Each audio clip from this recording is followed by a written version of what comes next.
Hey, Jay Clark out here. We're out here with Dirt Rider at the EnduroCross Ride Day at a chilly California winter day, which doesn't happen too often, but we got one of those.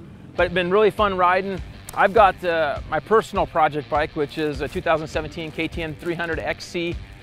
One of my favorite new bikes to ride. It's an amazing bike. We've done some projects with this thing. Dirt Rider ran it a while back, and then since then we've put a bunch of time on it, so we wanted to revisit it with them and let them try it out again. We've put about 30-35 hours since they rode it last. Just beat the thing up, rode it through a lot of rocks and stuff in Utah, up in the mountains, and a lot of stuff out here in California. We've added the Keihin carburetor, 38 Airstryker carburetor from JD Jetting.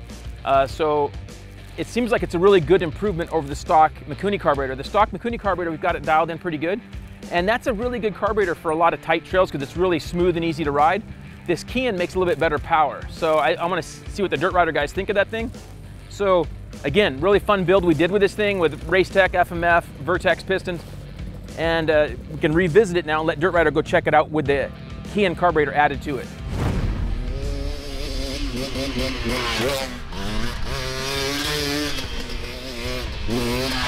Hi, this is Allan Brown here.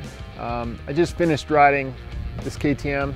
Jay Clark went and made some changes. He put a Keihin carb on it with JD Jetting, and we just spent about another hour riding it out here, and it really cleaned it up. It's even smoother off the bottom, really predictable.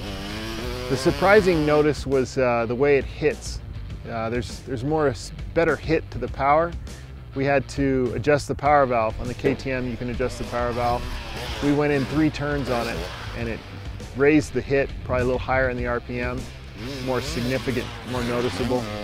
Could even possibly go with a stiffer spring on the power valve. So the bottom end's much smoother with this carburetor. Moved the power more usable off the bottom, and then it gives it a little bit better hit. I'd say it was a good improvement on the bike. I was glad to ride it today and feel the changes.